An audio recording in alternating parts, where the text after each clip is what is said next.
Welcome to another video on Abantume. This one is titled The Decolonization of Your African Diet. I've been really meaning to make this video because it's something or part of a process that I'm also a part of.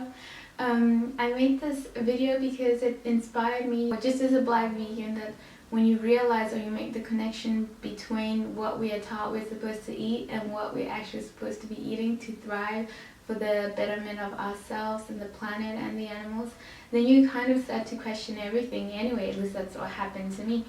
So I was also wondering about like the food we eat as native people of a certain area, or if you've relocated. For example, I don't live in my home country, the country of my ancestors, which is Uganda.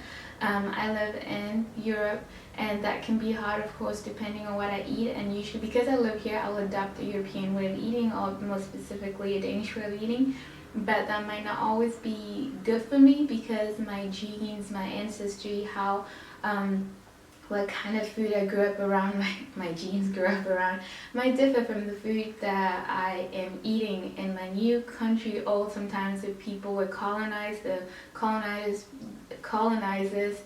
brought over their own food and enforced it as the norm, and they adopt this. Or sometimes even worse, they were given the worst parts of the food. For example, after slavery, where they got the worst leftovers, and they had to be creative and create food like frying food to make things more edible. Do you say edible? Edible. But all of these things, of course, have led to a lot of diseases in these communities, and I think that is, of course, connected to diets. I believe that nothing falls from the sky, and everything kind of interconnects if you're willing to question and follow the threads.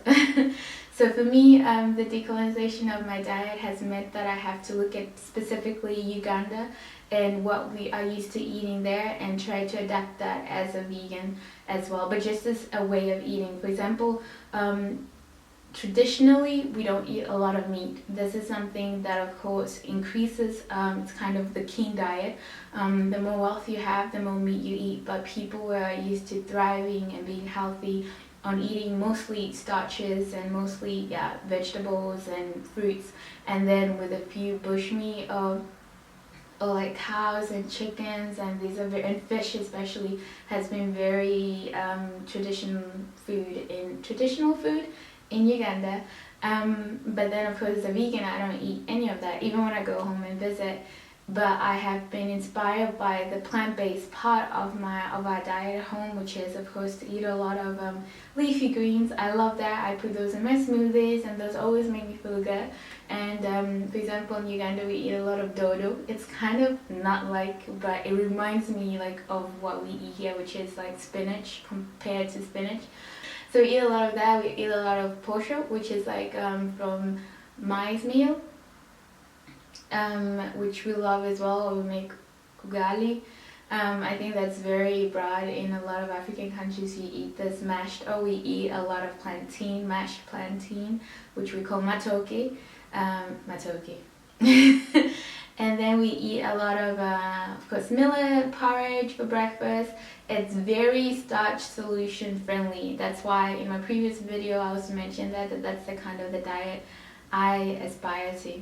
But yeah, so that's what I try to do, to eat a lot of starches, a lot of, we also eat a lot of peanuts, groundnuts as our sauces.